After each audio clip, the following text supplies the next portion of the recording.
Good morning. The headlines on Thursday, the 8th of September. The new Prime Minister, Liz Truss, is expected to announce a new energy plan in the House of Commons. The children of the Duke and Duchess of Cambridge started a new school yesterday. Heavy showers are expected in some places, and Friday will see low pressure. If you watched those breakfast bulletins on that Thursday morning, or listened to the radio, or even read the newspaper, or even went online, there wasn't a sniff of this huge news that would come later that afternoon. There was a change of Prime Minister. It was the dying days of the Boris Johnson regime and the handover to Liz Truss. Politics was everywhere. The government was in a state of crisis and meltdown. And we had this sense of what on earth is going on, we're in transition, there's this churn of prime ministers.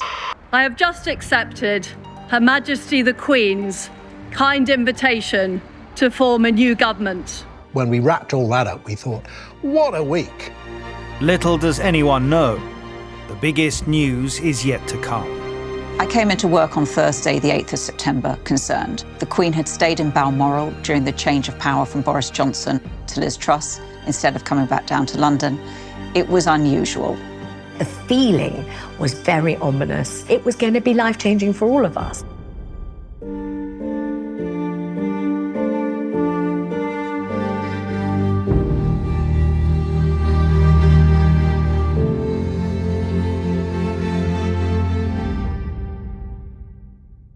Seeing the photograph of the Queen that was taken just before the Prime Minister came into the room, she was looking frail, but she was in good spirits and on good form. She looked so thin, she looked so tiny.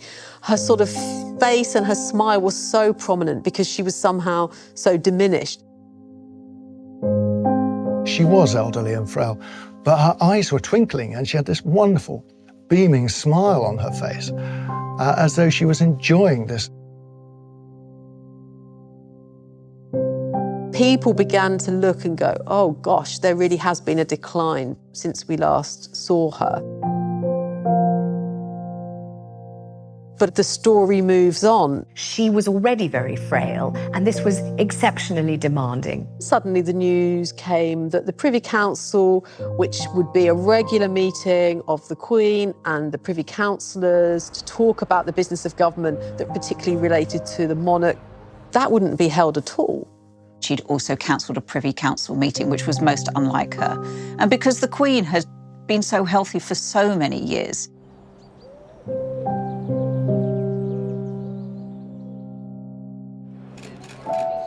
In recent months, the Queen has taken on fewer commitments. The Queen's engagement had been cut right back. She went to the Chelsea Flower Show. She opened the Elizabeth line. And it was obvious she was very frail. You saw a situation where every time the Queen attended an event, a member of her family was with her. I think the Queen probably always hated letting people down.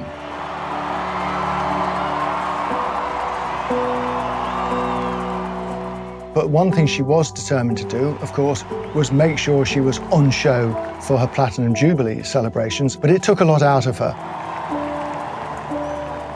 The palace alluded to mobility problems, which were obvious, and back problems. There's been speculation about, was it more serious than that? There's lots of signs that there is something wrong and an underlying condition, but she was very eager, I think, to keep that private. So her next target really was to get to her beloved Scotland. Balmoral means so much to her, it always has.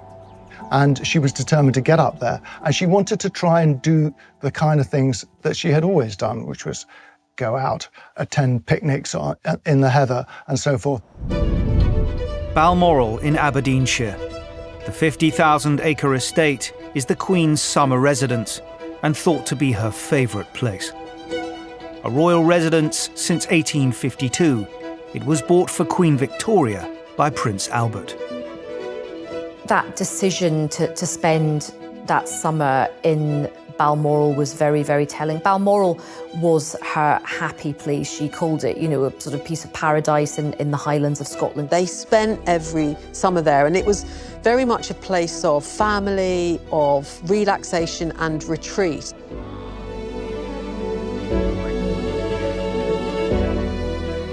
I think it was there that she really wasn't a queen, typically. She was wife, mother, grandmother, great-grandmother, and she adored it. And one of the things that she particularly liked at Balmoral, she knew that she would be in the same bed for 2 or 3 months.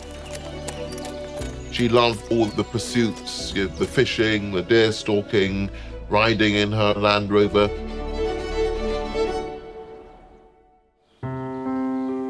In the summer of 2022, the Queen's family are concerned for her health and never far from her side. The family knew that she was approaching the end, and there was an arrangement that her children in rotation would be there over that summer. Princess Royal and Tim Lawrence had been in residence for a week or so. By early September, so too are Prince Charles and Camilla, Duchess of Cornwall. But on the night of the 7th, they are 160 miles away. Charles and Camilla, who've been staying on the Balmoral estate at Birkhall, have gone down to Dumfries House in Ayrshire for a fundraising dinner.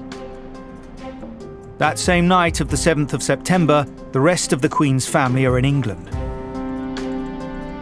Harry and Meghan, the Duke and Duchess of Sussex, are visiting from America. William and Kate, the Duke and Duchess of Cambridge, are at Adelaide Cottage in Windsor. They'd moved home from London to Windsor. Their children were starting a new chapter in their lives. They were all going to go to a new local school. Welcome, George. Welcome to Lambert. Hello, Louis. Welcome. And welcome, Charlotte. Lovely to have you with us.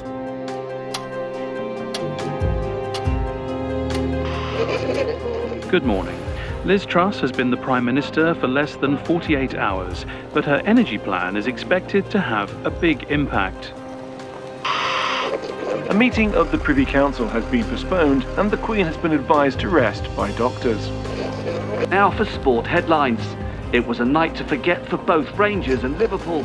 So we knew that it was going to be a big political day, but there was some kind of straws in the wind that all was not particularly well at Balmoral. There was a briefing taking place at Windsor Castle, which was about this so-called London Bridge, the procedure for the Queen's death. And that briefing suddenly ended. We are hearing from the palace that the Queen's health is deteriorating. Now, at this stage, the people I was speaking to were very clear to say, you know, all of this is off the record. Early on the 8th of September at Balmoral Castle in Scotland, the Queen's medical team are called to her bedside. The news is deeply concerning.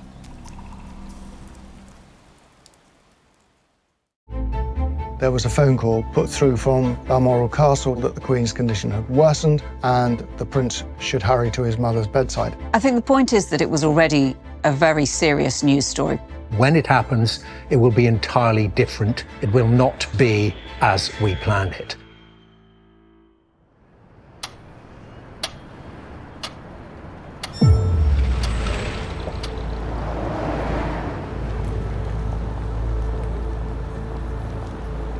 Thursday, the 8th of September, started just like any normal day. I had a meeting with my team. We picked the news stories we were going to cover on the show. I'm pretty sure that day I actually had a day off.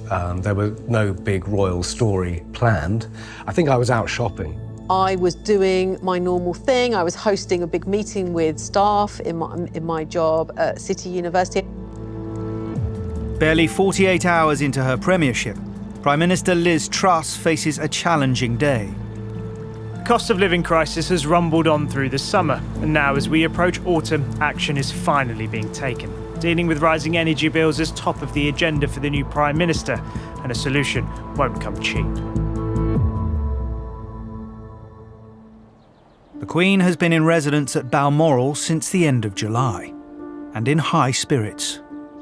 I discovered a little bit about the very last weekend, and she'd had a house party of her Bowes-Lyons cousins. The Bowes-Lyons, of course, were the Queen Mother's family, and she's always been extremely close to them. The moderator of the Church of Scotland was a house guest, and they had very lively discussions.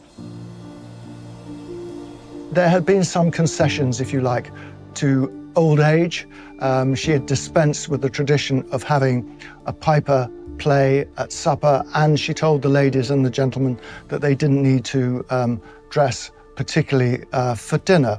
And I thought that was quite significant. She wanted to do as much as she can as normal, but even she realized it was going to be too exhausting to go through all those multiple changes of costume that she was used to do. She was determined to carry on to the end in this beloved place, surrounded by the familiar landscape and by her family. But on the morning of the 8th of September, the Queen's inner circle raised concerns for her well-being.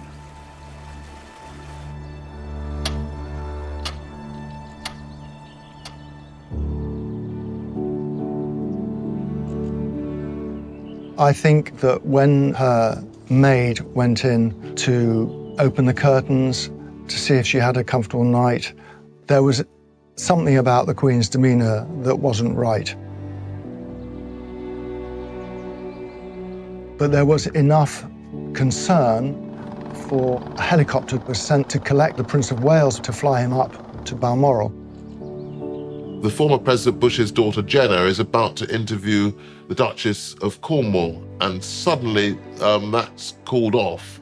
And then they look out of the window and the helicopter is seen with the Prince of Wales and the Duchess of Cornwall leaving.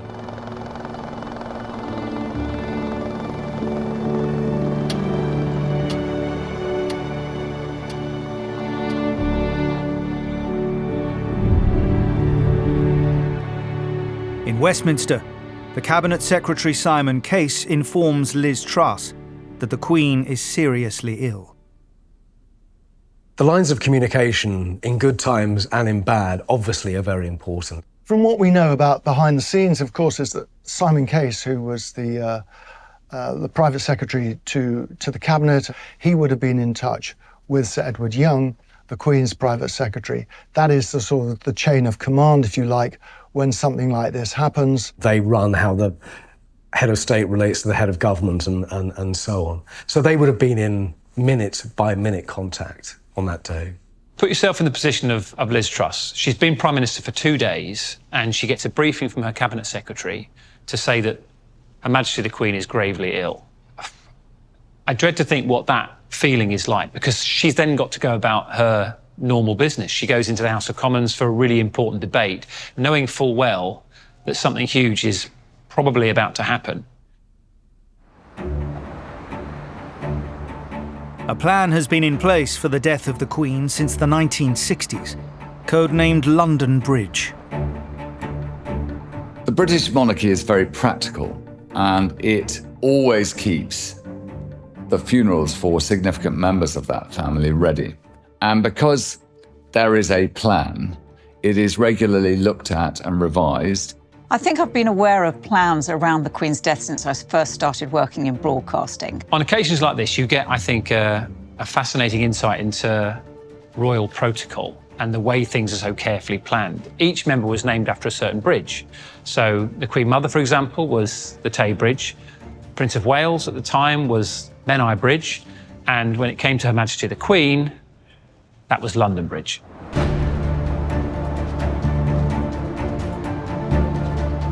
The Queen's death, London Bridge, was always going to be an immense event, partly because of how long she'd been on the throne. London Bridge, began planning decades ago, and the Queen will have overseen all of that. London Bridge is the living, breathing plan that have iterated over the decades as technology has changed and as the personnel involved have changed, and also as the Queen and her family's wishes changed over the years as well. Alongside London Bridge is a plan dealing with the Queen's possible death in Scotland, codenamed Operation Unicorn. The Queen had arrived only weeks before, and With her being a little more frail, the possibility of her dying in Scotland was deemed to be high enough to make sure that everything was tuned perfectly. And in the build-up to the Queen's final visit to Balmoral, the Garrison Sergeant Major went to work with the gamekeepers who the Queen had asked would carry her if she died at Balmoral. And they formed her first bearer party. These are men who she knew very well.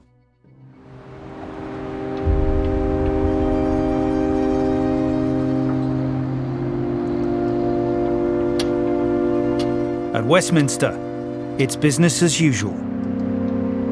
This will help us build a stronger, more resilient and more secure United Kingdom.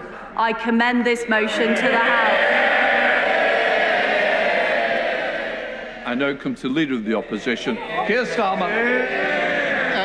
Thank you, Mr. Speaker, and can I thank the Prime Minister for advance sight of her opening speech. Politics had been in a total frenzy, and all attention was on the Commons. It was a full House. Yesterday, the Prime Minister tried desperately to blame Labour. Keir Starmer was responding to the statement by the government. The first hint really came in Parliament that day, didn't it? When the news went down both the front benches and Nadhim Zahawi is whispering into the ear of the Prime Minister. Spot on. But then there was a note that was passed down from Angela Rayner to Rachel Reeves, who was sitting next to Keir Starmer, who was standing up responding. You could see on the Labour front benches, and they'd obviously read it. Do we stop him? What we learned subsequently was out of shot was Sir Lindsay Hoyle, the Speaker of the Commons, wildly gesticulating at Angela Rayner to try to get her to get Starmer to wind up, because the note said Starmer had to leave the chamber to be briefed on the Queen's condition.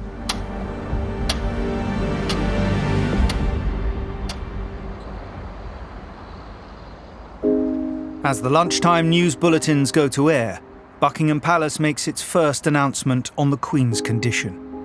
Following further evaluation this morning, the Queen's doctors are concerned for Her Majesty's health and have recommended she remain under medical supervision. The Queen remains comfortable and at Balmoral. Parliament responds immediately.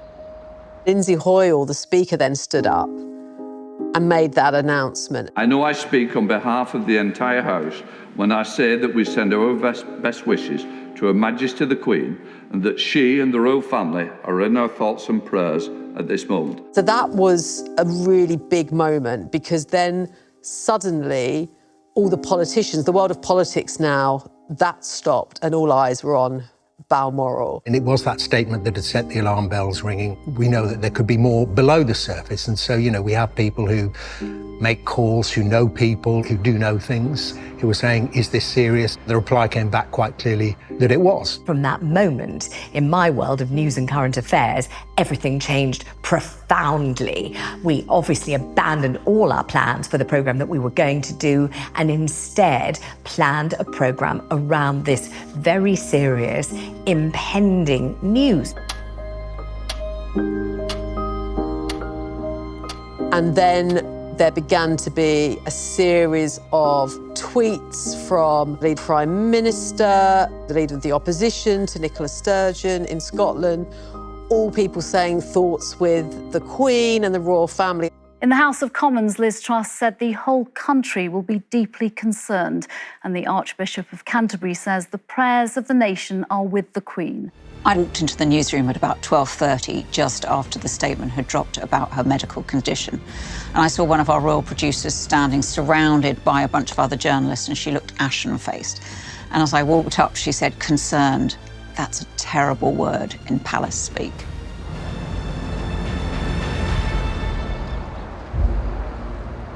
Obviously, after that statement, we royal correspondents were all asking them for more information, and it was just radio silence, which is another sign, another alarm bell ringing there. I was at home when this rather strange announcement came from the palace, being the old hack that I am.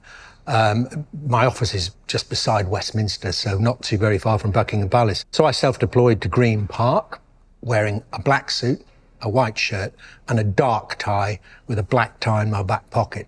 And I think at that point, I knew that this was going to be the day that we needed to put our plans into action. And they said, how quickly can you get to Buckingham Palace? And I said, well, 12, 13 seconds. It becomes a human story at that point. Are you going to get there at the end or not? When we heard that the family were flying up to Balmoral, it was very clear what the significance of this was.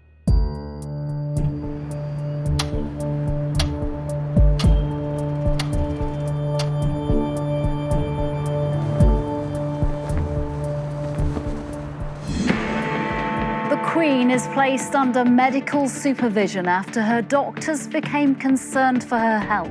I think the point is that it was already a very serious news story by the time that we got that statement. So there really wasn't any question about whether we'd start deploying people. We obviously would. I had a bag packed in my office and had for quite a few months, just in case the Queen died. Behind the scenes, obviously, there was a lot of concern, and there was a feeling that it was probably going to be better to be safe than sorry. And I remember going back to my office and phoning ITN and saying, should I come in?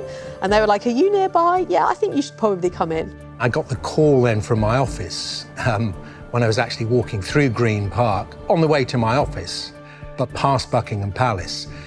And they said, how quickly can you get to Buckingham Palace? And I said, well, 12, 13 seconds. From the moment that the palace put out that statement, everybody realised that this was incredibly serious.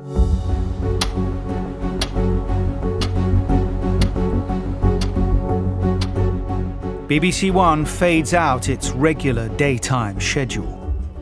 Bargain Hunt is a hugely popular daytime show, so it just showed the magnitude and importance of this that they pulled out so abruptly and went straight to rolling news. And then we learn that Prince William is on his way to Balmoral, but we know that he hasn't left yet, so nobody at this point is quite sure who's travelling with whom or exactly when. Buckingham Palace says the 96-year-old remains comfortable. Prince Charles and Camilla, who were staying on the estate, have travelled to be with the Queen, and the Duke of Cambridge is also on his way. Prince Charles and Camilla were in Scotland already. They made it to Balmoral. Princess Anne was there. But for the rest of the family to get there was going to be a race against time. The news was obviously grim, as Charles often does at moments of intense personal sadness and grief. He took himself off for a walk across the moors and through the forests around Birkhall. His royal bodyguards didn't go with him. They knew where he was, because at some stage there was a phone call put through from Balmoral Castle to Birkhall that the Queen's condition had worsened and the Prince should hurry to his mother's bedside. So they found him and they drove him the short distance back to the castle. Meanwhile, government officials prepared to deploy London Bridge, the plan for the monarch's death. I was always conscious that one day, and it could be very suddenly, it would come into operation. Jim Babington has spent 15 years writing guidelines to align local authorities with London Bridge. So consequently, I ended up carrying my papers with me wherever I was going, almost. If there was a weekend away, if it was a holiday, my little green messenger bag would come with the file in it, with the laptop in it, ready to go. In terms of preparations for a royal death, a senior royal, well, I personally have been rehearsing for such eventualities for 30 years. I don't know how many rehearsals I've been a part of since 1988, but when we were doing them for TV, obviously we weren't broadcasting them, but if I was outside Buckingham Palace, we would only talk about Mrs. Robinson. We wouldn't talk about the Queen. And you would have to stand there with rehearsal written on my notepad. So just in case anybody back at base saw it and didn't know what was going on, they knew it was just a rehearsal. And I would always say at the end of those rehearsals, you do them in a studio with, auto cue, computers, wire services. I would always say, when it happens, because it is when, not if, when it happens, it will be entirely different to this. It will not be as we planned it. How right I was. Well, look, I think all we can say, and Buckingham Palace, how often have we repeated this, never give us a running commentary on the Queen's health. But I think what we can say today is they wouldn't have issued this statement. They wouldn't have told news outlets to report this had it not been very serious. When I got home and turned on the BBC News set seemed already to have gone to its emergency setting, and the newsreader was already wearing black. There was a growing sense as the media picked this story up, as broadcasters switched into black tie. I think there was a sense of what was happening.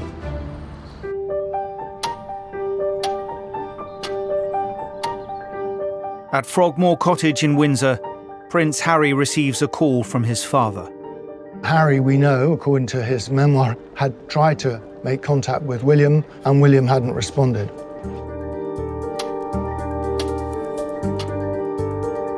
A Dassault Falcon 900 jet, one of two reserved for royal use, is scheduled to depart from RAF Northolt in 20 minutes. The destination, Aberdeen Airport, 45 miles from the Balmoral estate. It was significant that William was going alone. Kate was not going, and the explanation for that was their children had just started a new school. Almost the first or second day, she needed to be there for them. And also the inference was that this was going to be a very tight family circle. The distances involved with the Queen being in Scotland and other members of the royal family around the country must have put huge pressures on those individuals. When we heard that the family were flying up to Balmoral, to my mind, it was very clear what the significance of this was. We had a serious health scare for the country's monarch.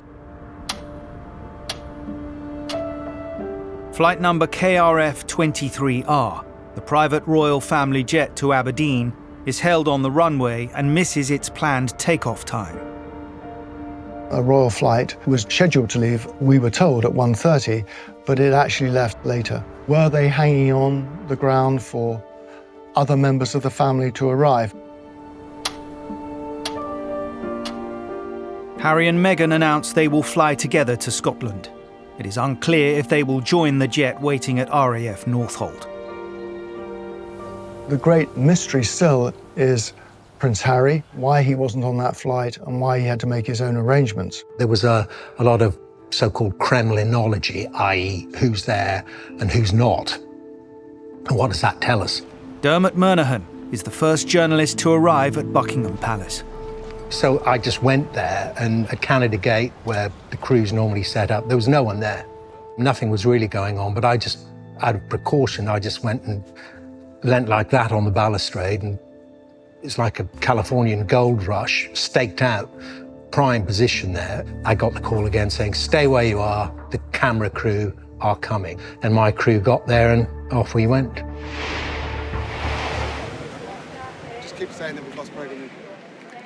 A very good afternoon. This is Sky News live from Buckingham Palace, which says that Her Majesty the Queen is under medical supervision after her doctors became concerned about her health. It was just me, a camera, a producer, and tourists milling around. And, as they heard us talking about it, we were gathering a kind of respectful audience. And I could hear people kind of saying to each other, it's about the Queen.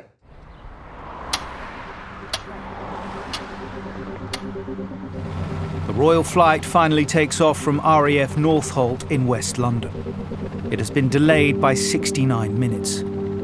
There is space for 14 passengers, but not all the seats are filled. Unknown to the wider world, Princes William, Andrew and Edward are on board, with Edward's wife, Sophie.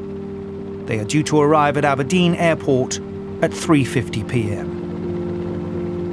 But the big thing that just sticks in my mind of that is the fact that they were going. There were plenty of occasions in the past few years when Her Majesty was said to be ill and they didn't move. It becomes a human story at that point about, are you going to get there to see your mother, mother-in-law, grandmother at the end or not? I didn't know definitively, but as far as I was concerned, it was all stations go and that we should be ready for an announcement at some point in the coming hours.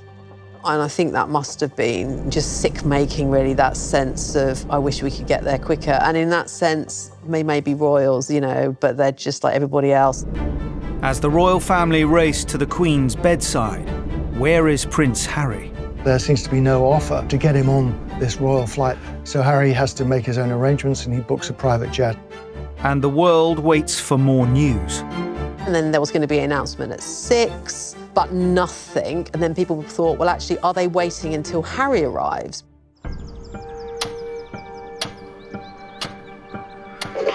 Following further evaluation this morning, the Queen's doctors are concerned for Her Majesty's health and have recommended she remain under medical supervision. The Queen remains comfortable and at Balmoral.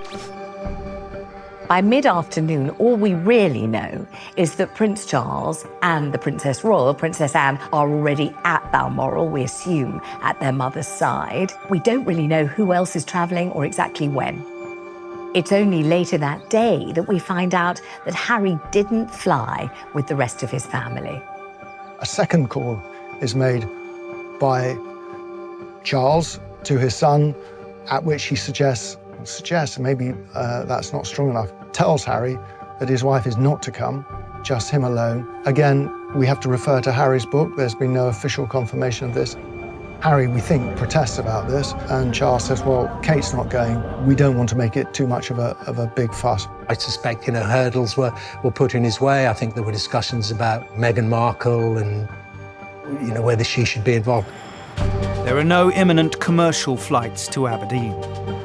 There seems to be no offer to get him on this royal flight that's going up from RAF Northolt. So Harry has to make his own arrangements and he books a private jet out of Luton Airport.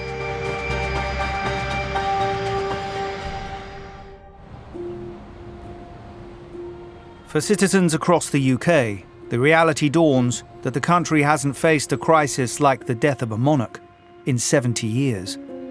Only those in their late 70s and older would remember what happened and how to act. The death of the king, that was a shock in 1952. Now we know that very sadly he died from cancer. At the time, though, that wasn't even referred to. People hadn't been told what was really going on. Not only did the public not know about the cancer, most of his family didn't either. He hadn't been on the throne very long. He'd come to the throne because his brother had abandoned it in 1936. He had been a reluctant king, if you like, and quite possibly being king had cut short his life. And certainly that was the view of Queen Elizabeth, the Queen Mother. He had been pictured at the airport the previous week before his death, waving off his daughter, Elizabeth, and her husband to step into his shoes and go on the tour for him. They knew her father was ill, but they had an expectation that he had 10 more years and that they had 10 years before the responsibilities of monarchy were going to descend on her young shoulders. But that was the image. I mean, quite now, of course, quite a poignant one, him waving off his daughter, Elizabeth, Princess at that point, was in Kenya when the news broke of her father's death, and reports describe how Prince Philip broke the news to her. She was going to have to abandon everything she had set her young heart and dreams on, raising Charles and Anne, as they're the only 2 children they had at that time, being an officer's wife. That was all going to come crashing down and come to an end. All of us here know that we are present at the making of history. I've always felt that for her, as Queen, the one thing that mattered to her more than anything was that as far as her father, King George VI, was concerned, that she would have done a good job. I am convinced that her father would have been desperately proud of what she'd done.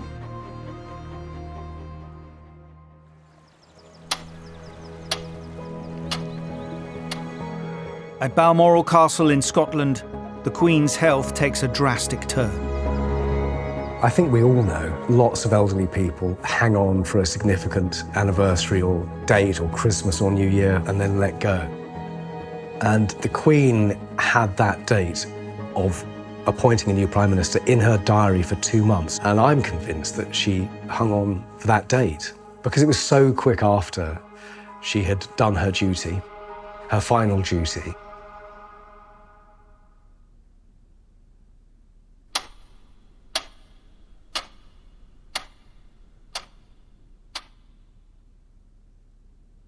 Her Majesty Queen Elizabeth II dies.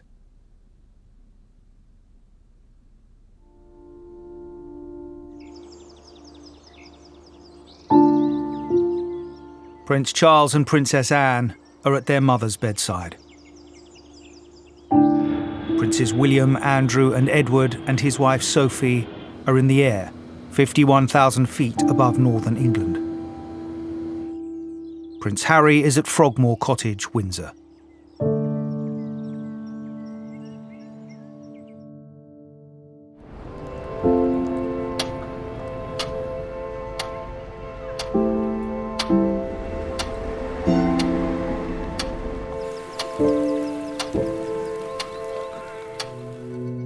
We now know that Her Majesty died at 3:10 in the afternoon. We're simply being told Her Majesty is receiving medical attention, and this goes on for some hours. And it's extraordinary the way in which this huge news was handled. One key coming to four. I was told to be ready for a significant announcement from about 3 o'clock. And that's all that would be said to me over the airwaves because, they're not entirely secure. But we knew. But obviously we were never going to go down that route announcing Her Majesty's passing until we had the official announcement.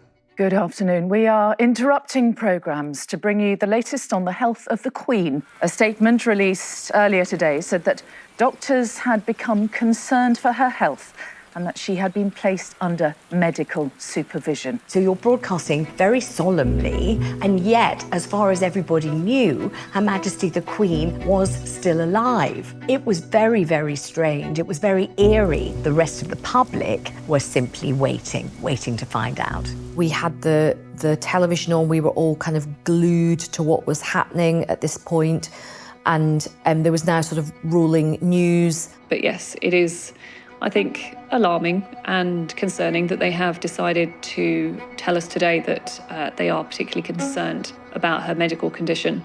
As you will probably not be surprised to hear, we don't know what that involves. There was a real feeling of this kind of a subdued tone. That is fairly common for members of the royal family not to tell us more details than they have to.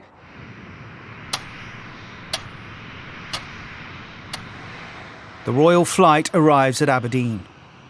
Even the BBC presenting team are uncertain which members of the family are on board. Prime Minister Liz Truss is informed that London Bridge is down. The Queen has died. At Downing Street, her team set to work writing her tribute speech. They sit on the floor, as Boris Johnson's furniture is yet to be replaced. There was a delay in announcing the death of the Queen, and that's because there's a sort of cascade list of people who need to know and who takes priority. The palace prepared a very clear communications plan. The first person who the private secretary would inform would be the late Queen's Prime Minister. And the process of informing the Prime Ministers and the Governors General of other realms was a part of that. It's not just one Prime Minister who needs to know, it's 15 Prime Ministers. The Queen was Queen of 15 countries. They are the Commonwealth realms. In some of those countries, it was the middle of the night, but those Prime Ministers had to be informed. So that accounts for some of the delay. The guidance we'd given had always said, don't look at any speculation on social media, because there have been many occasions over the years when people have phoned me up to say, do you know the Queen's dying, or do you know the Duke of Edinburgh is dying, which always ended up being false alarms. So it was very much wait for the official announcement and then begin to act. You have to wait for that official confirmation from the palace, and until you get that, you say nothing, even though you know you are potentially seconds away from perhaps the biggest story you will ever cover in your entire life. Good evening. We come on air tonight with uncertainty and concern, and that's why the programme might feel a little different this evening. It was announced at lunchtime today that Her Majesty the Queen is under medical supervision at Balmoral Castle. This is after doctors became concerned for her health. Via social media, a Sussex insider confirms that Meghan is not travelling with Harry.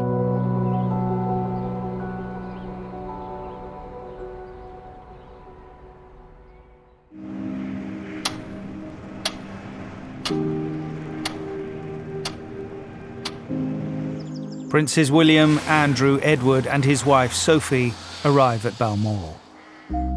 They know they are too late. You want to be there to say goodbye if you really can. You know, my own experience for people who miss the death of a loved one, it's something which can prey on your mind for a very long time. For my own mother, I was just 30 minutes too late, and I know from first-hand experience just how absolutely awful it is to get there knowing that you were just that little bit too late. Huge sympathy for them that they missed her passing.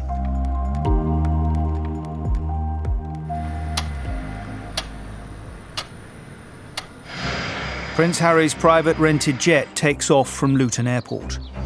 He still doesn't know his grandmother has died. There was a lot of attention that day on how various members of the royal family got to Balmoral and who was there at what time. While the public and media await further updates. And there was going to be an announcement at 6, but nothing. And then people thought, well, actually, are they waiting until Harry arrives? Well, surely they wouldn't release any statement that the Queen had died before Harry had arrived. The editor that day came through on talkback in my ear and told me that he'd had confirmation that the Queen had actually died. But the palace weren't ready to release the statement yet, but it was coming.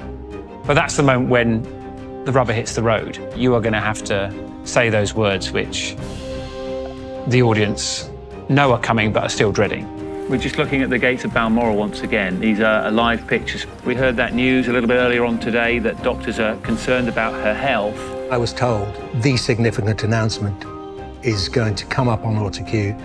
Just read it. I think we go to pictures of Her Majesty the Queen, so I knew there was an opportunity as well to change my tie, put a black tie on. So I had all that in my mind, and they just said, right, go with it, go with the statement.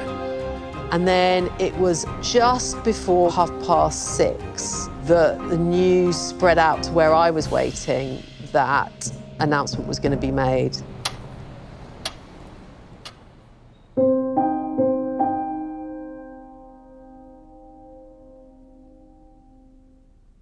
And I'm afraid to say in the last few moments, the following statement has been released. The Queen died peacefully at Balmoral this afternoon. The King and the Queen Consort will remain at Balmoral this evening and will return to London tomorrow. And it's a very solemn, sombre moment. We've all been rehearsing for it. We knew it would come, but when it actually comes, I think you can see it's a big moment and a very sad moment. I remember the range of emotions in the newsroom, and I was, these are seasoned journalists. There was gulps of, oh my God, and then silence for a second, and then I remember a few people started crying. I burst into tears, and I was not expecting that reaction. I felt in that moment just the enormity of what her passing would signify, and I think I just felt this, like, what's going to come next? I remember being sat in the studio, red light on the camera. I knew that we were on air at the time, and I saw a notification on my phone that said there was a statement from the palace. And I knew that was the moment. And then the editor that day said, the news has been confirmed, you can announce it now. I know that people are joining us all the time, and I know that this news is particularly significant. The sad news of the death of Her Majesty the Queen, confirmed by Buckingham Palace in the last few moments, that the Queen has died peacefully at Balmoral this afternoon. My feeling is always that I'm a human. This is hard for me to say as it is for you to listen to it. So be normal about it. But how do I tell you in the kindest way possible? How do you tell a family member that someone that you both love has died? Because that's how significant the Queen was in all of our lives. I knew to be ready. So I looked at it and I thought, this is very important. You've been doing this for nearly 40 years, don't mess it up. So look into the camera and read out loud, how hard can that be? Well, as it turned out, the rain or something had got into the autocue, it froze. We have some very important news. Buckingham Palace has just announced that Her Majesty Queen Elizabeth II has died. She was 96 years old. Queen died. So in my head, I paused, and I've seen it on the tape. I just paused, but as you naturally would, and I thought in my head, it's either the place or the time. Fill in the blanks. Queen died just a few moments ago, the announcements at Balmoral. She was the longest reigning monarch in British history. There was a bit of a crowd around us of tourists and onlookers, and there was an audible gasp when I made the announcement. Her Majesty Queen Elizabeth II has died. And it just kind of hit me all the more that this was, you know, an emotional event as much as it was historical and political. You know, people were feeling it, you know, there and in their guts. Exactly a week before, 1st of September, we just said goodbye to my mother. It had been her funeral, and I read the eulogy there, and I just felt, you know, for a moment, I just thought, oh my goodness me, you know, this is kind of, you know, the mother of the nation. How must everyone be feeling? But then then your professionalism kicks in. So you read the statement, we play the national anthem, and you read it again. It doesn't need any more analysis. You know, a very much loved and very old woman has passed away. While the news sinks in, officials are busy putting their plans into action. I remember hearing the news and pausing for a moment and thinking, oh, help, you know, I'm not quite sure I'm ready for this yet, despite all those years of planning. The news of the Queen's death has just been announced. All government and civic buildings have 10 minutes to lower their flags to half-mast.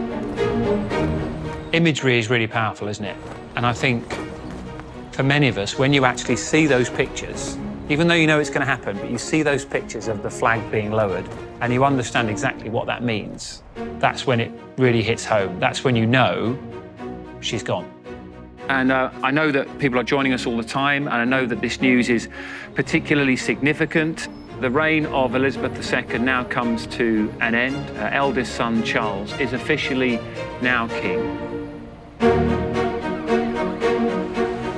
A sense of urgency grips the nation, coupled with a desire to know more details that stretches way beyond British borders.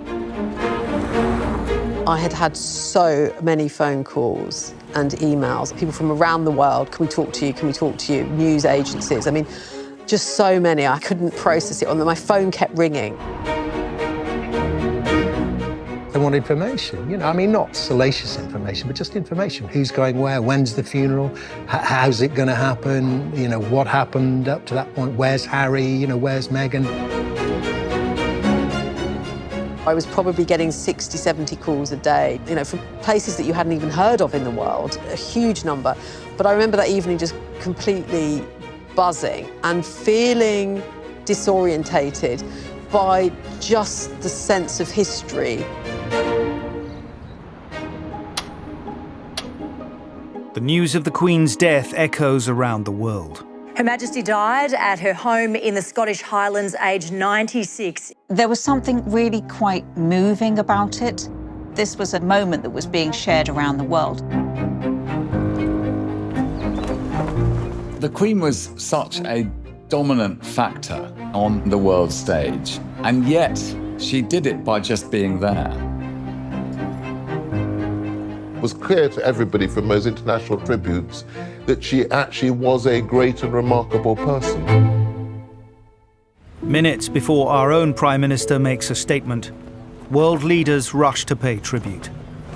In the immediate aftermath of the death of the Queen, there's that moment where various world leaders who she meant a lot to are then paying their tributes. I remember the Canadian Prime Minister was one of the first. I'm having trouble believing that my last sit-down with her was my last. To you, she was your queen. To us, she was the queen.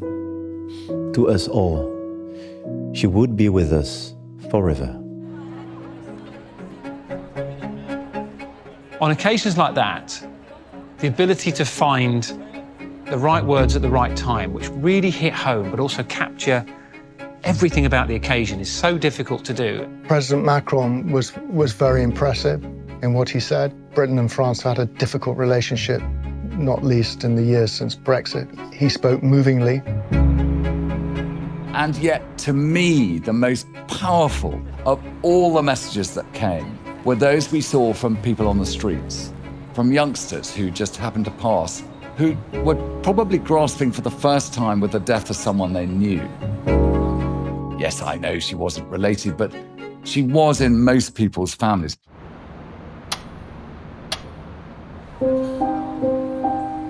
Queen has passed away. Oh my God, no! You got to be joking. It'll be a sad loss. She's been amazing. We are tourists, and we didn't expect to hear the news while we were here in front of the Buckingham Palace.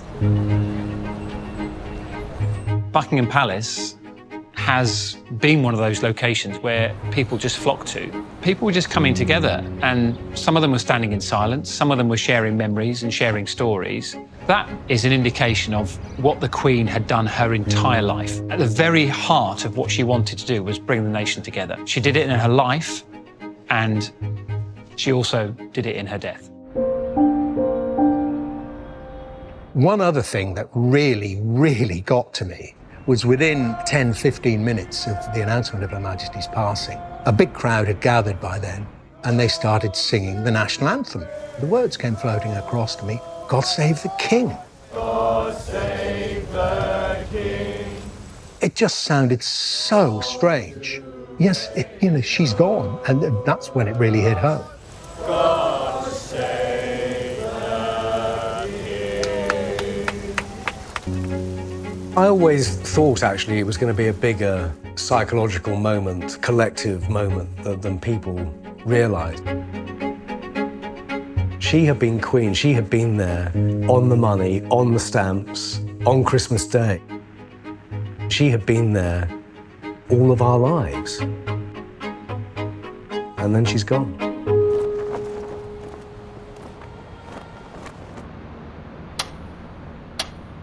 TV channels are now broadcasting obituaries, paying respects to the Queen and giving focus to a nation's grief. These have been prepared months, sometimes years in advance. There is a tradition, of course, in all media organisations that when a significant public figure is no longer with us, then we push out a lot of material that has been worked on for many months and years in some cases, particularly in the Queen's, because she was such a great age. And so the reign of Elizabeth II comes to a close after 70 years at the age of 96. Since her coronation in 1953, the young woman who became our Queen at just 25 years of age set the standard by which future monarchs will be judged. I found an obituary in our files of the Queen written in 1964. She successfully reinvented the post-imperial era as the Commonwealth. So it gives you an indication of how far back planning had begun. I'd been updating aspects of the Queen's obituary, I think from the first time she went to hospital since about 2013. So over the years, every year or so, we'd looked at it again, and it always needs freshening up. The second Elizabethan age saw remarkable change, but she didn't change, not much. Prince Harry's private jet is nearing Aberdeen. Later, he makes an astonishing claim about how he discovered the news of his grandmother's death. I often think it must be truly heartbreaking for Prince Harry, who was very, very close to his grandmother. I feel he's probably still devastated that he wasn't there for that moment.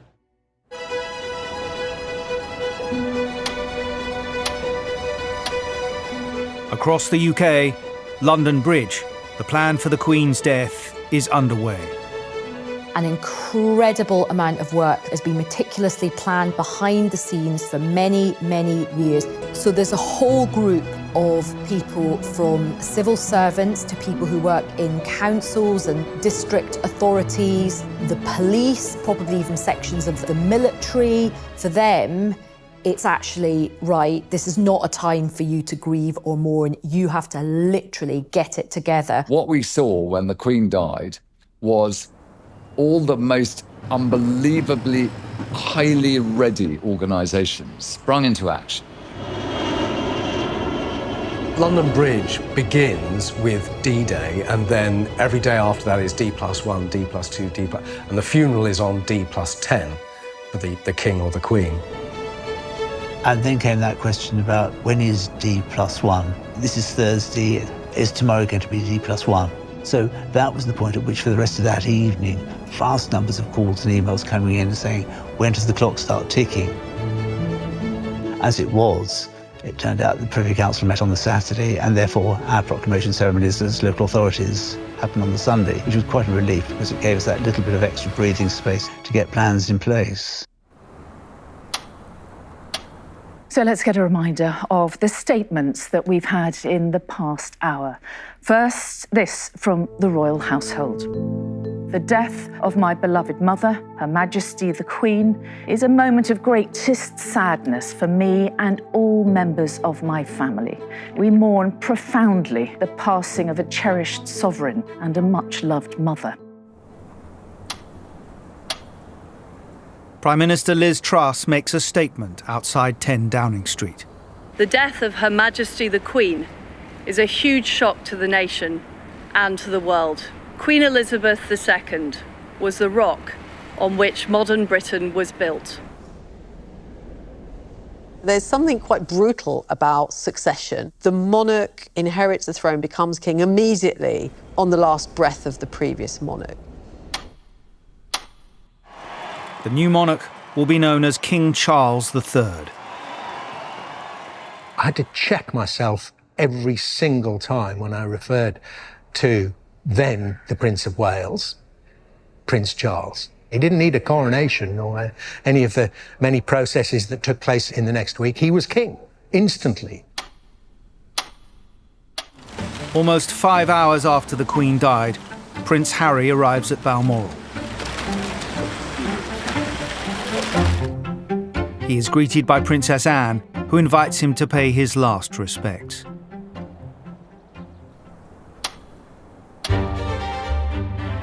But I remember that evening I was absolutely exhausted, but absolutely wired. We've now got a king. This morning we were in the reign of Queen Elizabeth. People who are Queen's Counsel will be King's Counsel. Just all these small things, you start to reflect on the layers and layers of layers. I remember finally it being a wrap and just looking around the studio, and I was crying and everybody else. And I think it was a combination of that adrenaline. It was just incredibly moving. This is a significant moment in the life of our country. That is the fabric that holds us all together, and you know that there's always a Prime Minister in number 10, and you know that the Queen is always sitting on the throne. And if you said to anybody before that week that that's going to change and this is going to change in the space of a few days, people wouldn't believe you. But it happened, and we all had to live through it. So ends the 8th of September 2022. Thousands arrive at Buckingham Palace. The media machine is in overdrive. The passing of a second Elizabethan age. Let's reflect on that. A family mourns a dearly loved matriarch, and a world comes to terms with the death of the Queen.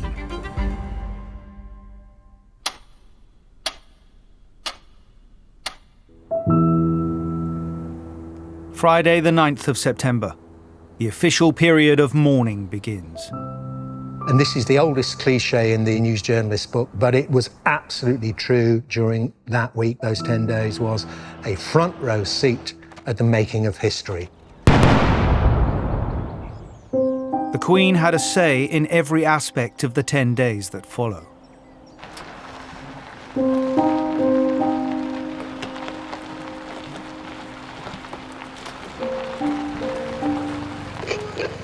In the sunlit still of an Aberdeenshire morning, the Queen left her beloved Balmoral for the last time.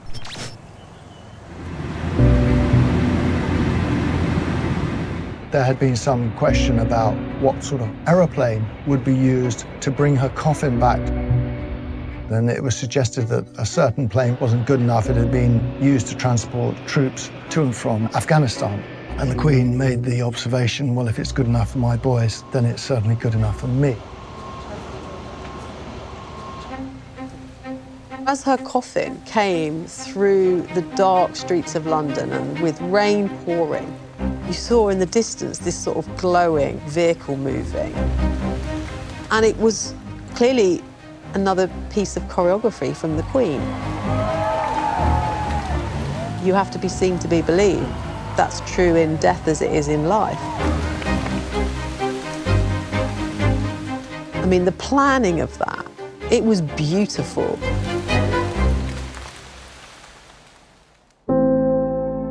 After 5 days lying in state, on Monday the 19th of September, the Queen's coffin is brought to Westminster Abbey. She was the first monarch to have their coronation televised. She was the first monarch to have their funeral televised, and it is the biggest funeral, the biggest event any of us will ever see. There was that sense, particularly during the funeral and the gathering of world leaders and dignitaries, just how important Her Majesty was. Monarchy is all about symbolism, all the way through the processions, the funeral service, the return to Windsor, the service at St George's Chapel.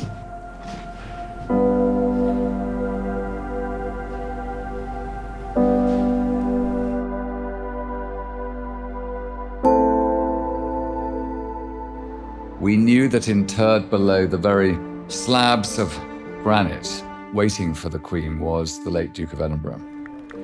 And there was a sort of reunion taking place between the two.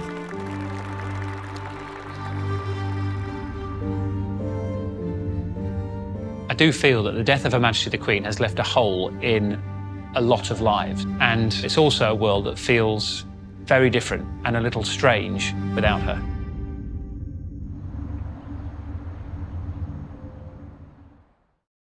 I declare before you all that my whole life, whether it be long or short, shall be devoted to your service and to the service of our great imperial family to which we all belong. I think she was a unique figure in world history.